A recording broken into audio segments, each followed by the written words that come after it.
Ay, magandang gabi ho, mga boss, mga kamping, mga kabunyog, no? Vlog na naman tayo. Ha? Maraming salamat sa dumadagdag na subscriber, no? Papagpabukas ko pa sana to, pero sandali lang ho to para makapag-collab tayo, no? 40 minutes ago lang ho ito. No. Breaking news po kasi ito eh. Breaking. Philippine House Committee lifts detention order on SMI host Badoy and Celis. Wala din.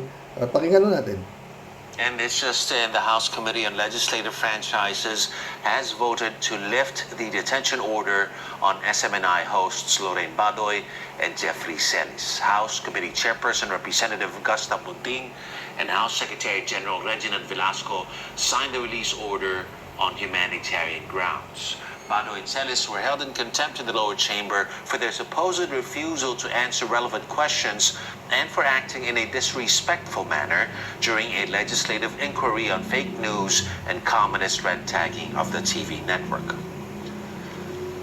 Recycled. That's how televangelist Apollo Kibuloy's lawyer described Senator Ontiveros' allegations against his client. Attorney Ferdinand Topacio says cases against Kibuloy were filed in the Philippines, but they had since been dismissed. Topacio also suspects politics is at play as House lawmakers investigate Kibuloy and his TV network, SMNI. Matigas ho talaga yata, di ba mga boss? Ito pa isa, 2 hours ago lang ito. Tambunting.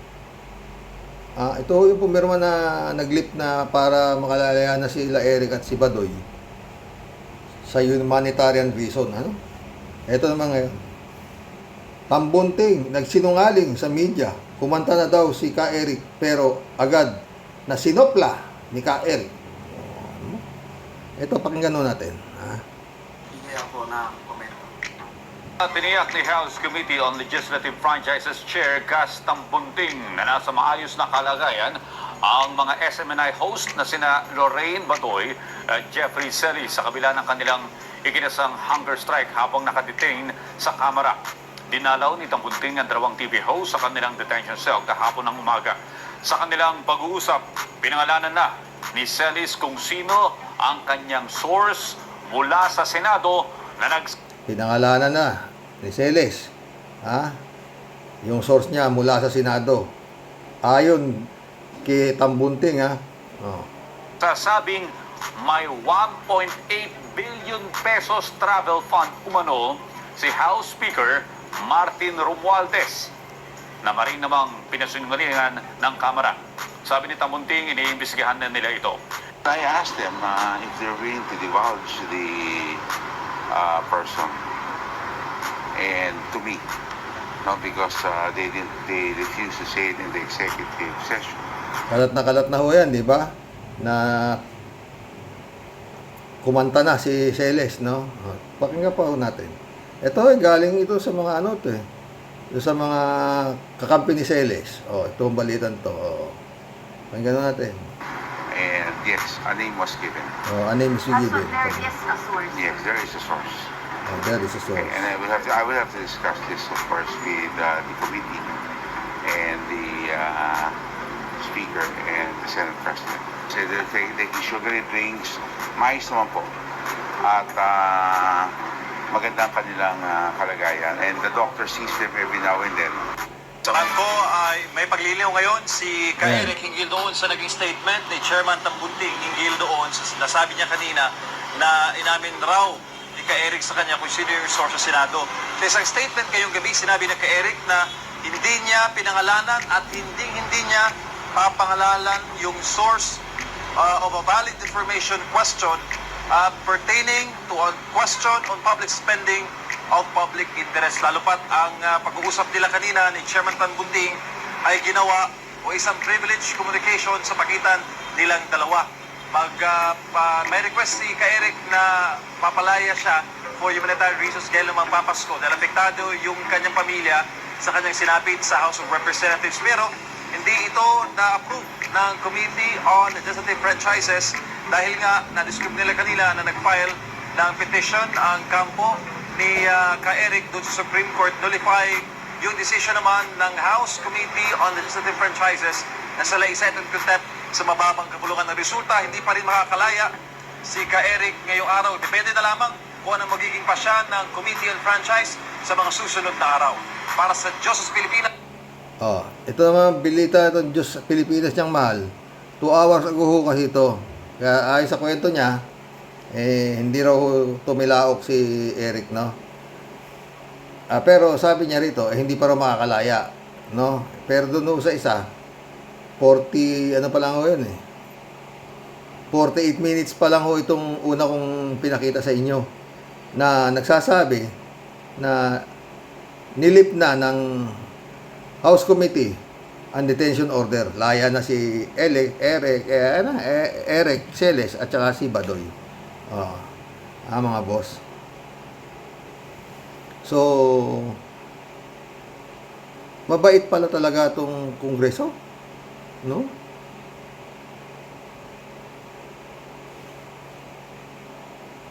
Mabait. Tuwan-tuwa yung iba na magpapasko ika sila, Celes at Badoy sa detention ng Kongreso, pero wala. Naawa si Tambunting at saka yung isang nagpakulong, Velasco ba yun? Oo, yung nag-cite on contempt, oo, for humanitarian reason. Pero sabi nung kanyang balita nung sa mga taga-SMMI, sinungaling naman daw itong si Tambunting dahil sabi ni Tambunting, nakausap nga raw niya si Celes at sinabi na raw yung source. Pero ito sabi naman itong tagabalita ng SMMI na ito, hindi ka, sabi ni Celes, wala akong sinabi. Kaya ang pamagat nun, sinungaling ika si Tambunting. Ay naku Lord. Ay naku mga boss. Sana mali naman ako, baka mauwi pa to sa wala Baka ni suspension, baka walang maibigay dito Baka puro baka ho tayo ang lakas di ba? Kangaroo kayo ika, sabi. Ang kangaroo kayo, tapos ngayon kangaroo court kayo, ngayon ayan di pa condemn ako. Tapang ni Celes di ba? Ayun ano ngayon?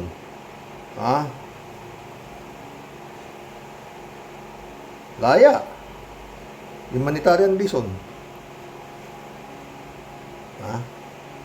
Baka yan din ang baka mamaya humanitarian reason naman. Pero sana hindi. Mabait ba talaga Kongreso o takot? Ewan ko. Bahala sila. Basta tayo, dasal. Mag-collab na po tayo. Kakabwisit lang di ba? Magpapasko ikayan dyan sa loob, bagong taon yan. Ano ka? Ayan, lip na. Di ba mga boss? Emma Esmeralda, welcome to the club. Sabi niya, masamang karma ang darating sa buhay ng mga kriminal at manloloko na kagaya ni Kibuloy. Sabi niya. Emma Esmeralda ulit Si Roque, huwag kang magagalit, baka tumaas ang blood pressure mo. Salamat. Meron akong pang BP dito, kala mo. Mag-hunger strike daw si Roque sa Jollibee. Ito. Hertz, welcome to the club. Hertz. Ito. Renato biglang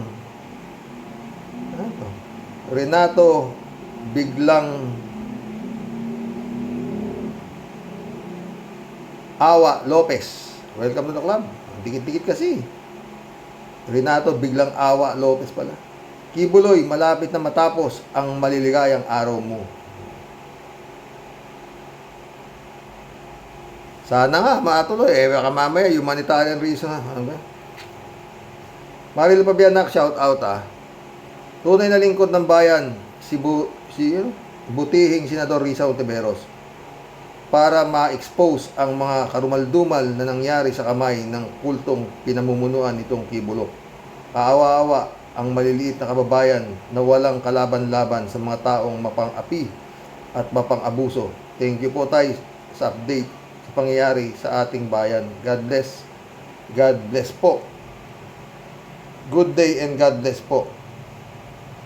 Kasama na din ang mga ka-warriors, sabi niya.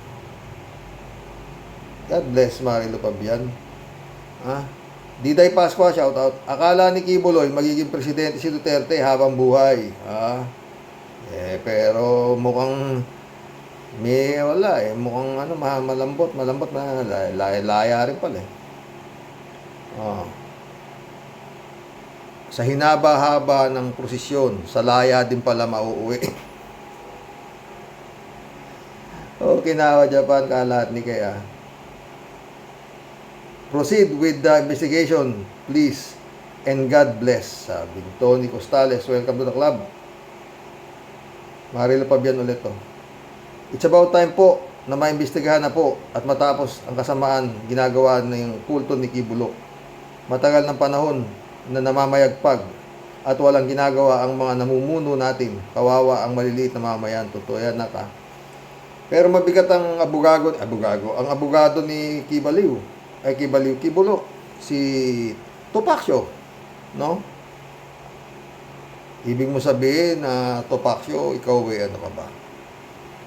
Naniniwala ka ba? Kanina in-interview siya ni may interview sa kanya newscaster si Constantino. Oo. At magaling magsalita si Topacio. At siya, iglesia daw siya Yun daw ang kanyang religion. At siya ang tagapagtanggol ni Kibuloy. Ibig mo sabihin, Topacio, ikaw ba naniniwala na yan appointed sa niyan? Na ikaw hawak niya kaluluwa mo, ha? Kasi pinagtatanggol mo siya baka naniniwala si Topacio na hawak ni Kibuloy ang kanyang kaluluwa. Di kaya? Tatanong lang, Topacio. Ha? Friend Amy Bingson, shout out. Thank you, Lord, at unti-unti mo nang dinidinig ang mga dalangin namin. Nawakasan na ang mga ginagawang kabuktutan ng mga impostor na kibaliw na ito. Mabigat yung niya, si Topacio. Marilo Pabian ulit Dolor Garcia, shout out Bilinda Magtangob, shout out sa inyo mga friend. Sabi ni Marilo Pabian naman sumisilay na ang liwanag matagal ng dinanas ng kadiliman ng ating bansa. Lord bless our country, amen, sabi niya. Kalat ni shout out Marilo Pabian ulit Ito po ang mga pasabog na sasalubong sa atin sa 2024.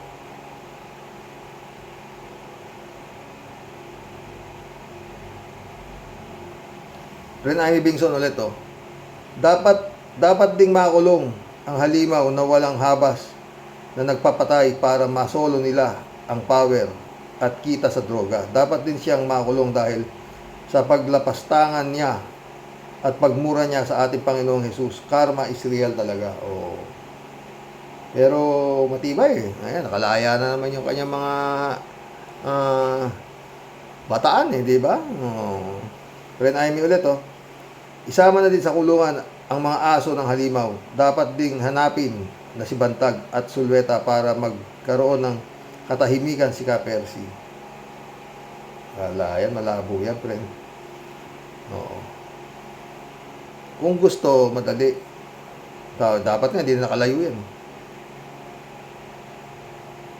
Linda Atilio, shout out. Si Duterte most corrupt, si Kibuloy most wanted.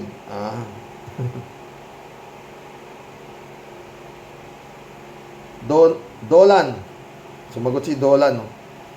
Si Inday most masiba, si Robin most air supply, si Roque most mataray, si Panelo most sexy, si Bato most comedian. Gagaling niya. Rodolfo de la Cruz, shout out. Sabi niya, dapat dyan kay Kibuloy, binibitay na yan. Mabigat ang abogado niya, si Topacio. Erin Barela, shout out Hindi talaga natutulog ang Diyos. Totoo. Joel Molina, Welcome to the club, ha. Sabi niya. Ang kumakampi kay Kibuloy na mga senador dapat hindi iboto ng taong bayan para malinis ang Pilipinas sa mga taong manlilinlang. Madali yan eh. Paano kung magkayarian na naman, ha?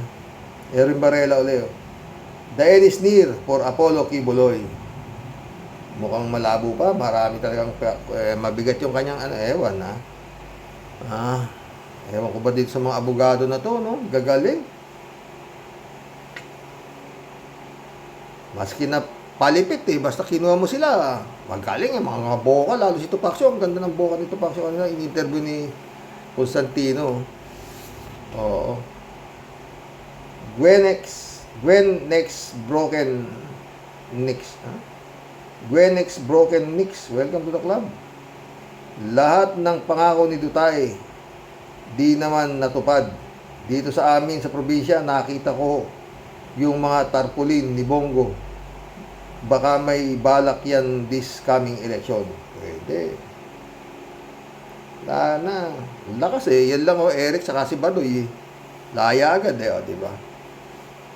Parang nagbalahura pa yung Senado sa mga sagot nila yan. Pero wala. Humanitarian reason. Samantala si Laila de Lima, Okinawa, Japan, Monte, kinabot ng 7 taon. Ay, hindi humingi na humanitarian reason yun, ha. Tuloy-tuloy, ha. May sakit din ang ina ni Senador Laila de Lima, di ba? Pero di niya ginamit yung humanitarian reason. Ay, Lord. Normando Reyes ulit, oh. Ang kaso, maraming ungas na senador nakakampi ni Digong. Di ba si Bato nagdeklara na siya is for SMI? Andyan si Bongo, Tolentino, Bong Revilla, Robin, Labas, Ibon, Babalina, Aimee, Lito Lapid, Jinggoy, magkapatid na Cayetano, mag-inang Bilyar, etc. Nga na tayo magagawa na dyan siguro eh. Antonio Escobar, shout out.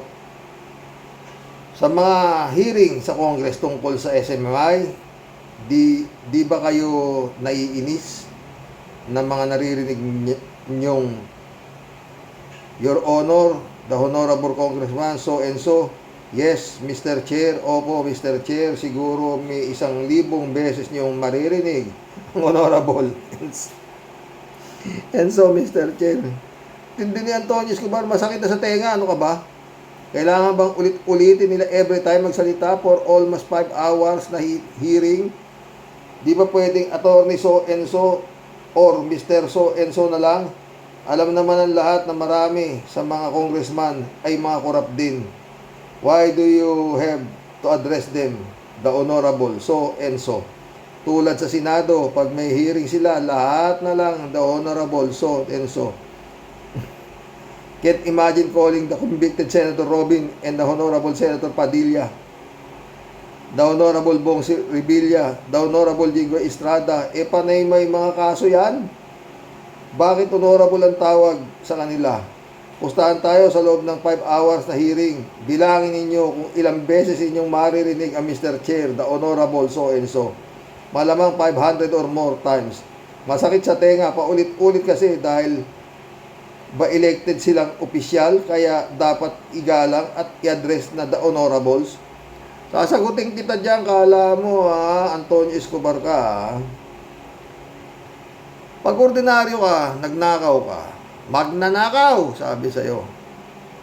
Pero pagka ikaw ay opisyal ng gobyerno, nagnakaw ka, Your Honor, honorable ka, ha? Ay, Lord.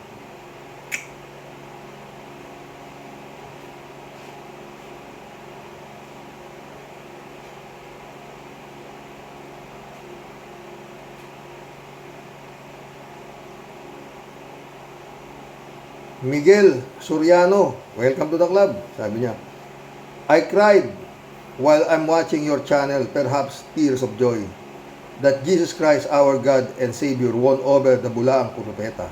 Sobrang sama ni Kibuloy. Maniniwala ka bang siya ang appointed son of God? para na rin niyang sinabi, hindi Diyos si Jesus, si Jesus Christ. Dapat kay Kibuloy bitayin. Hindi papayag si Tito Pacquiao.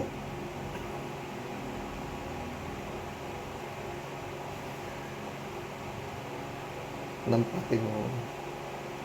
Melchor Tolentino, shout out. Mister, sa totoo lang, sandali lang pala ang pangingibabaw ng monster sa Pinas at unti-unting nalulusaw. Hindi pa nalulusaw, Melchor. Pero pinalaya na naman yung dalawa. Yung mga galamay ng Pugita. At kailangan nilang magpasko kasama ang kanilang pamilya. Sus Mariosep. Carmelita Chok, welcome to the club. Group ni Digong at Kibuloy, mga nakamaskara. Totoo.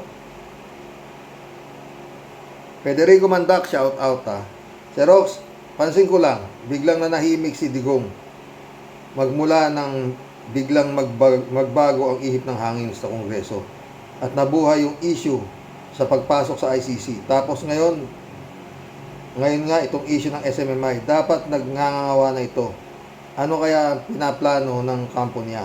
Walang balita maliban dun sa mga baril niya na puro high caliber, puro assault rifle. Kaya niya bang kalabitin yun sabay-sabay?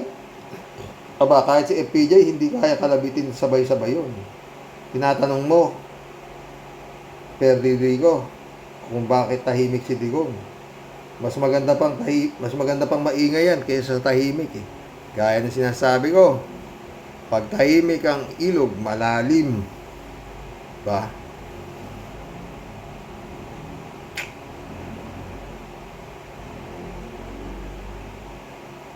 Tignan mo si Kapersi, di ba? Ang kamalay-malay, tahimik, Ferdinand San Juan, shout out. Magandang hapon po, Karox. At sa aking paniniwala, nasa kamay ni PBBM ang desisyon na bigyang katarungan ang lahat ng krimen na nangyari noon at ngayon bilang Pangulo ng ating bansa. Utusan ang mga korte na bigyan ng katarungan at justisya ang mga naapi at mga biktima ng mga krimen. Patawan ng tamang kaparusahan ang nagkasala, mayaman o mahirap, kailangan pantay-pantay. Yan ang matagal na hinihintay ng mamayang Pilipino. At diyan na rin magsisimula ang pag-unlad ng bansang Pilipinas. God bless po. Alam mo, Ferdinand, my friend, mahirap mangarap ng gising. Yan ang masasabi ko dyan. Mahirap managinip ng gising. Yan sa sinasabi mo. Yung gustong mangyari, friend Ferdinand, yan ay isang sinasabi, suntok sa buwan.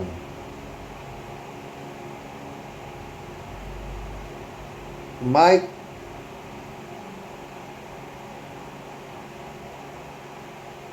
Tohos, welcome to the club. Michael Tohos, Jesus Christ is our Savior. Totoo yan. Aris, shout out, sabi niya. Kibuloy, dapat ikaw naman ang katayin at gisahin sa Kongreso. Ang kampon mong tulad ni Teleplaning at Bato ay dapat ding kasuhan dahil di malayong pinag-night duty mo sila. At ang iba pa, siguro si Kimo, pinag-night duty mo rin. Sana hindi dahil magagalit si Mariel. Sana hindi, sabi niya, dahil magagalit si Mariel. Showbiz ka, Aris, Insyong Lolo, welcome to the club. Sabi niya, hindi makikialam si Bato kay Manyak Kibuloy. Diyos niya si Kibuloy. Saludo ako sa iyo dyan, malamang. Pero kita mo, galing niya doon sa investigasyon kay Aguila, di ba? Ang galing-galing. Antonio Andrada, shout out. SMNI, Source of Misinformation Network International. Totoo yan. Kalat ni Bayaw, good afternoon, Karoke. Latiguhin mo, Karoke. Be well, Mama Bear. Okay siya. Kalat na dito. Hello, Miss Akira Milos. Ingat and keep warm, sabi niya.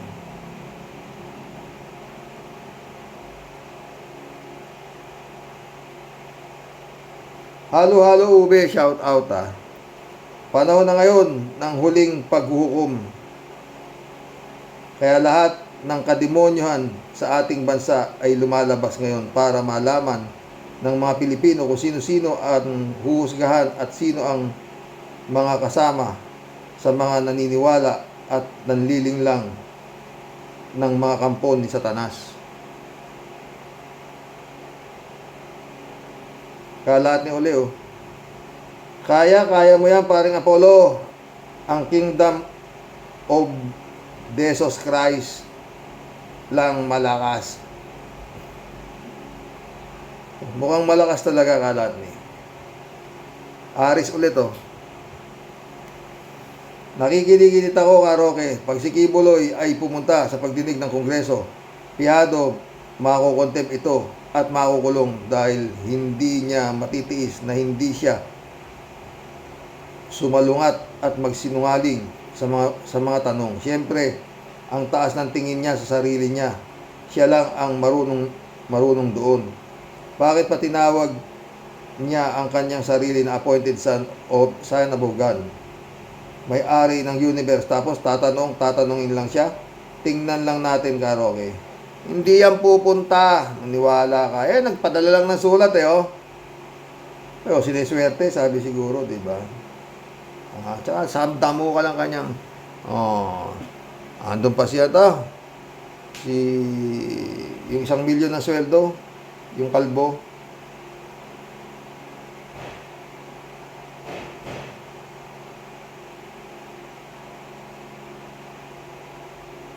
David Alvin Mendoza, shout out. Hi po, Karoke at sa mga Roque Warriors. Gandang gabi po. Payback time na po kay Kibulog. Yan na nga po ang karma, gaya ng sabi niyo po. Kapag nawala po yang si Tutae at Pacquiao, ay malaking tinik ang mawawala sa lamunan ni BBM. Gaya po ng sinasabi ng mga tagapakinig nyo. God moves in a very mysterious ways. To God be the glory. Stay safe po, Karoks. And God bless po. God bless, David. Kalat ni ulit, oh. Ikaw, kung ikaw ba naman ang may night duty at mga DC sa namasahista, sana all. O, yun nga, eh. Ito. Estela Ribas Serna, welcome to the club. Pastor Kibuloy, dami girls. Dami talaga. Ikaw na magkaroon ng isa lang ibukas mong mabuti, iha, at nang ibubukas ang pinto ng kalangitan. Okinawa Japan, kalat ni kalat ni Baya ulit, oh. Basta ako, wala akong believe sa ungas na Mike Abe na yan. Dito na naman tayo. 15 years na nang hihimod ng tumbong ni appointed son. Yak! Ungas. Ay, kalat ni kakahirap mong paniwalain. Nagbabago na nga yung tao, eh. Natauhan na nga. Ikaw naman. Librado Ludovico, shout out, ha. Hoy, Kibaliw. Di ba sabi mo, disappointed son of a bitch ka? Gamitin mo na lahat ang iyong nalalaman. Ikot ang tumbong mo ngayon. Todas ka ngayon. Blessed Monday night, Karoke. Susunod na dyan, ICC is coming. Tignan natin. Eto. Lilian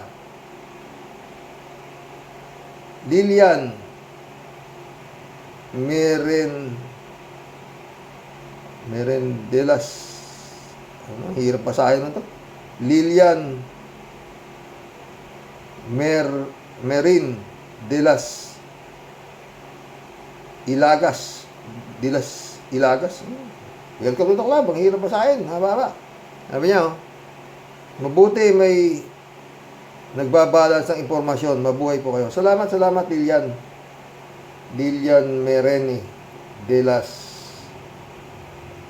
Ilagas. Johnny Bigood, shout out. Gandang gabi ka, Roque. Sana nga matawag na itong si Kibaliw sa Senado.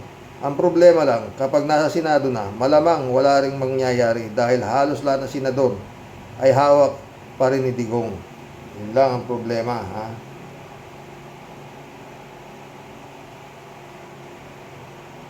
Sumagot si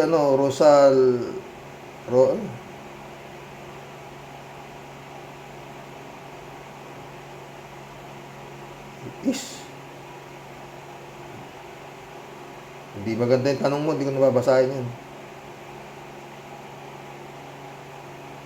3JC Hope, shout out ha. Si Rox, ang sipag mo atang mag-vlog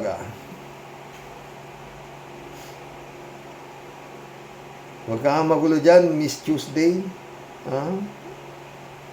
3JC Hope ulit Si Rox, ganun talaga, kung ano ang itinanim, siya nga anihin.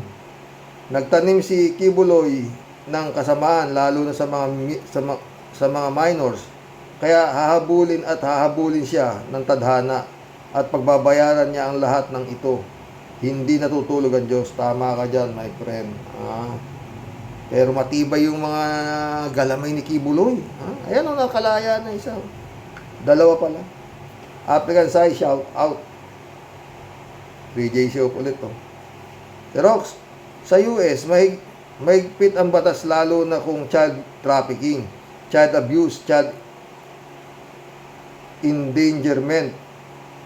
Kaya yang si Kibuloy, tutugisin talaga ng US court at hindi yan makakalusot sa batas.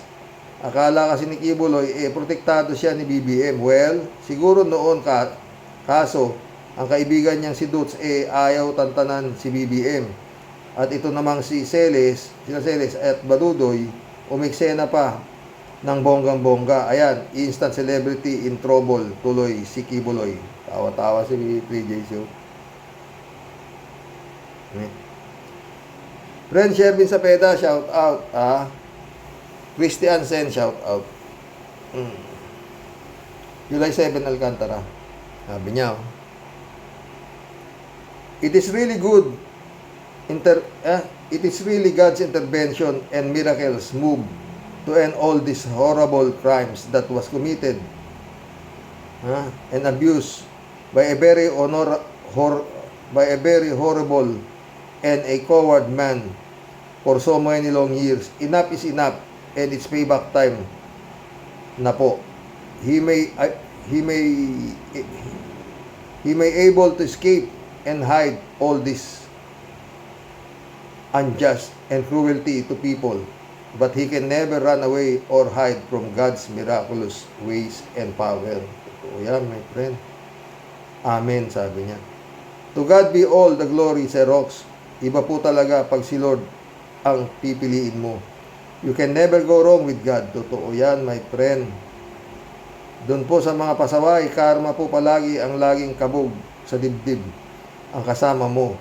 No peace all within. Kaya, for Kibulok, your end is near. You have no pace. You have to face the final curtain of yourself, of your life. Hasta la vista sa masaya mong paglalakbay, sa very exciting mong ending. Lesson learned, do not and never underestimate the power of God. Salamat pong muli ng marami sa iyo, Sir Rox. Palagi man pong makakahingal sa sobrang haba palagi ng talata. Hindi! At sa inyo naman pong lahat, tunay pong nagmamahal. Ito po ang makulit at aswangat ninyong Tia Deli. Naman. 3J Show ulit to. Di ba, Sir Rox? Tigasin ni si Kibuloy, lalo na pag kasama niya si Dutz. Ba't ngayon silent night siya, ha? Mamamas ko siguro sa malapit na yan. Naku. Pero daming kwarta Bigatin yung mga abogado niya, Tupaksyo. Ano ba't pangalan? Ewan ko. Ang galing ng bunga ni Tupaksyo, kala mo totoong-totoo. Tsaka si Harry Roque, kinawa niya pa si Panelo. Ay, ewan. Lord, gaya ng sabi ko, maaring dito sa lupa, may tagapagtanggol kayo. Sa langit, wala. Pag doon ang naghukom, maski anong dami ng pera mo, walang abogado doon. Diba? Ladies Anita, shout out. Magandang hapon po, Sir Rox. Ang ganda naman po ng tatalakayin mo po sa issue ngayon. Very interesting po. Mabuhay tayong lahat po. Pia. Welcome to the club. Ayan ito. Shout out. Masaya po mga Pilipino ngayon, Christmas, dahil unti-unti na naaayos ang problema ng bansa. Kaso nga, magulo pa rin yung mga kampon eh. Ha? At ayon sa baka natakot to sa mga PMAer. Nilista yung mga lista ng mga PMAer na magkakagulo ka. Pag di nyo pinakawalan niya si Celes at si Badoy. May nagrarally sa labas. Pre Badoy and Celes. O, pinala. Okinawa, Japan. Ano ba? Ladies Anita ulit. Samantalang nung panahon ni Digong, pag sinabi panahon ni Digong, kulong ka. Ito si Dilima eh. O, diba? Tagal nang wala si Digong, inabot pa ng taon. O, diba? Wala. Nakakapang pero tiwala lang po tayo. Gumagalaw po ang Panginoon. Yun lang yun. Ladies Anita ulit Napakaubod ng kawalangyaan niya si Kibuloy na yan. Hindi lang rapist, sadista pa. Lahat ng miyembro niya pinagtititikman niya. Mabuti na lang nung may nagsabi sa akin na kilala ko na mag-member nga daw ako sa Kingdom of Jesus. Salamat po, matras ako. Kung di, biktima din ako nila Devil. Buti matras ka.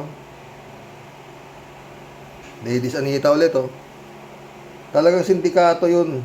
Yun naman mga armas ni Digong nyo, 350 piraso.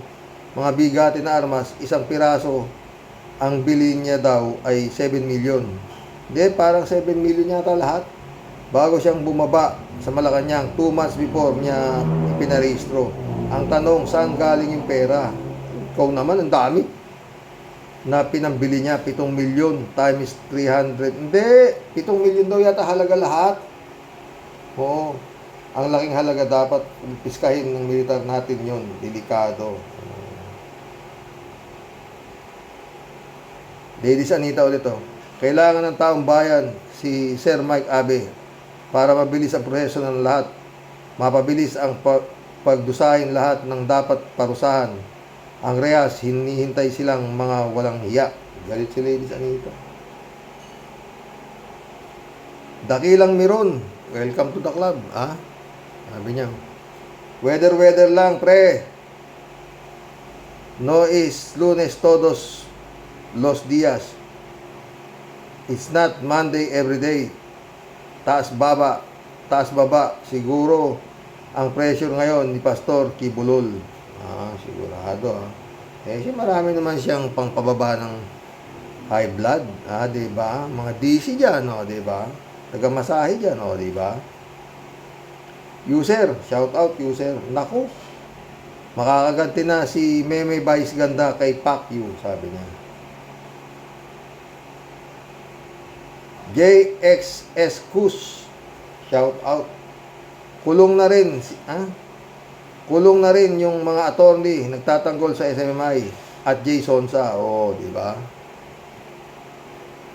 Geng Ipa, shout out, sabi niya. Tama ka, Sir Rox, ang lahat ng nilalang ng Diyos ay may hangganan at may oras na nakaalaan. Ngayon, ang oras nila kibulog. Kaya't nararapat lang sa kanila ang mga nangyayari ngayon. Diyos na ang naniningil sa kanila. Totoo yan, Jeng, Shout out, Brother Elias Isyo. Jeff Ramos, Jun Lagon, my friend, shout out, Eman Escalona. Adorasyon ni Maranan, Mirna Regalado, shout out. Mission accomplished po. Nakapag-vlog naman tayo, no? Mabigat to ang kadilimang kalaban ng liwanag. Mukhang nakikipaglaban ho yung dilim sa liwanag. Laya. Tontuwa. Hindi ka magpapaskoy ka. Hindi pwede. Humanitarian reason. Palabasin yan. Ewan. Magandang gabi po, mga boss. Ilang araw na lang. Simbang gabi na.